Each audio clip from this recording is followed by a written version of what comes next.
दिलेर छोटा पक्षी। एक छोटे से गांव में एक नन्हा सा पक्षी रहता था जिसका नाम चिरपी था। चिरपी एक खुशमिजाज और बहादुर पक्षी था जो हर दिन अपने छोटे छोटे पंखों से गांव के आकाश में उड़ता और अपनी मधुर चहचहाहट से सभी को प्रसन्न करता था। गांव के लोग चिरपी को बहुत पसंद करते थे क्योंकि वह न केवल खुशमिजाज था बल्कि हमेशा अपने गांव की रक्षा के लिए तैयार भी रहता था।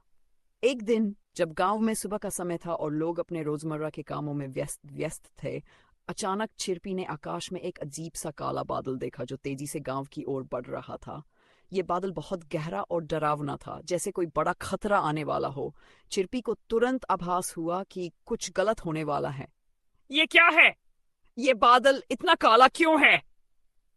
चिरपी ने चौंक कर खुद से कहा। चिरपी ने तुरंत अपनी छोटी सी चोंच से जोरदार आवाज निकाली और गांव वालों को सतर्क करना शुरू कर दिया।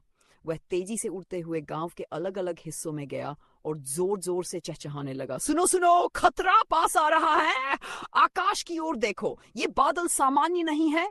गांव के लोग आकाश की ओर देखकर हैरान और परेशान हो गए। ये कैसा बादल है? ये तो बहुत डरावना लग रहा है। एक बुजुर्ग बोले। कुछ लोग डर के मारे एक जगह इकट्ठा होने लगे और आपस में चर्चा करने लगे कि ये बादल गांव के लिए नुकसानदेह हो सकता है। चिरपी ने महसूस किया कि गांव वाले डर गए हैं, लेकिन उसने हिम्मत नहीं हारी। वह तुरंत एक पेड़ की शाखा पर बैठा और जोर से बोला, कोई घबराओ मत, मैं कुछ करता हूं, मैं इस बादल को गांव से दूर भगा दूंगा। यह कहकर चिरपी आकाश की ओर उड़ गया और गांव के सबसे ऊंचे पहाड़ की ओर जाने लगा। उसे पता था कि अगर उसे इस बादल का सामना करना है तो सबसे ऊंची जगह से करना होगा।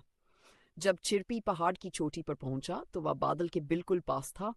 उसने बहादुरी से चहचहाते हुए कहा, ए काले बादल, तुम यहाँ क्यों आए हो? गांव को नुकसान पहुंचाने के लिए? बादल ने कोई जवाब नहीं दिया, बल्कि और गहरा और डरावना होने लगा।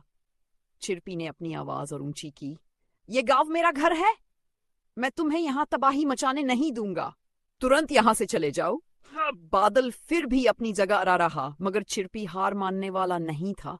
उसने अपनी पूरी ताकत इकट्ठी की और जोरदार चहचहाहट की, मैं अपने गांव की रक्षा के लिए कुछ भी कर सकता हूँ, तुम जीत नहीं सकते।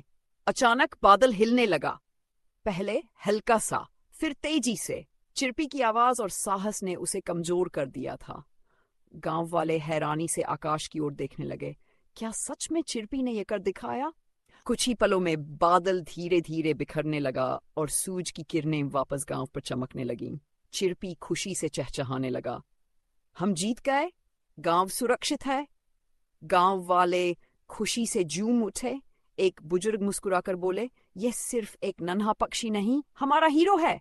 सभी ने तालियां बजाईं और चिरपी के लिए एक सुंदर फूलों का मुकुट बनाया। चिरपी ने वह मुकुट खुशी से स्वीकार किया और अपने दिल में सोचा, आज मैंने न केवल अपने गांव की मदद की बल्कि अपनी शक्ति को भी पहचाना। रात को चिरपी अपने घोंसले में वापस जाकर आकाश की ओर देखने लगा। तारे चमक रहे थे